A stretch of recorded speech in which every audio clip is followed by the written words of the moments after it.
ঠিক করে বাজা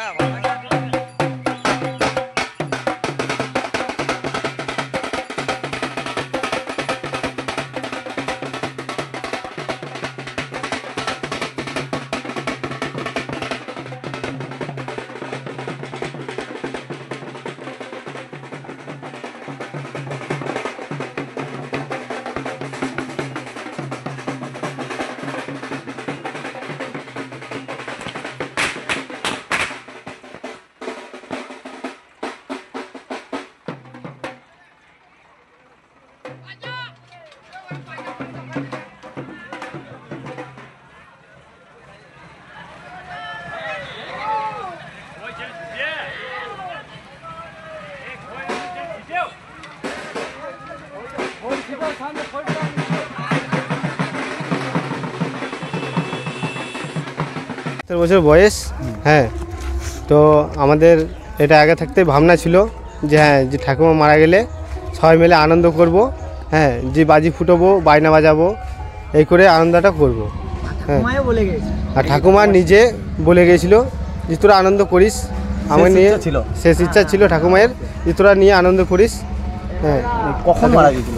মারা গিয়েছিল তোমার 4:17-তে, 4:17 মারা গেছে। তাহলে কি বাজি আর বাজনা নিয়ে বাজিয়ে কি আনা হলো তাকে?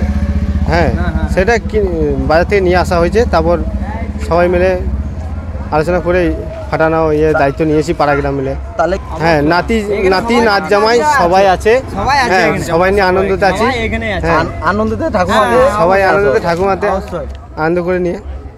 আজকে ঠাকুমা যে মারা গেছে তার জন্যে যে বাজি বা বাজনা এগুলো আমাদেরকে বলে গিয়েছিল যে আমি হচ্ছে লাজ জামাই হিসেবে আমাকে যে বলে গিয়েছিল যে এইগুলো করিস, তো আমি মারা গেলে আমি একটা আনন্দ পাবো।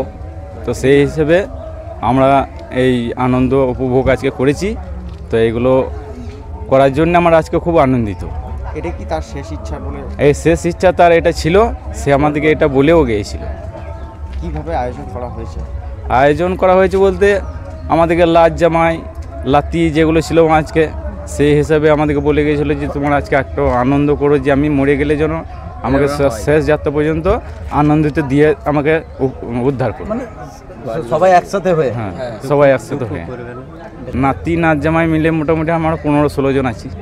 সবাই মিলে একত্রিত হয়ে মানে বাজনা বা বাজি এই হিসাবে তাকে মানে আজকে শ্মশান ঘাটে শেষ যাত্রা নিয়ে আসা হয়েছে।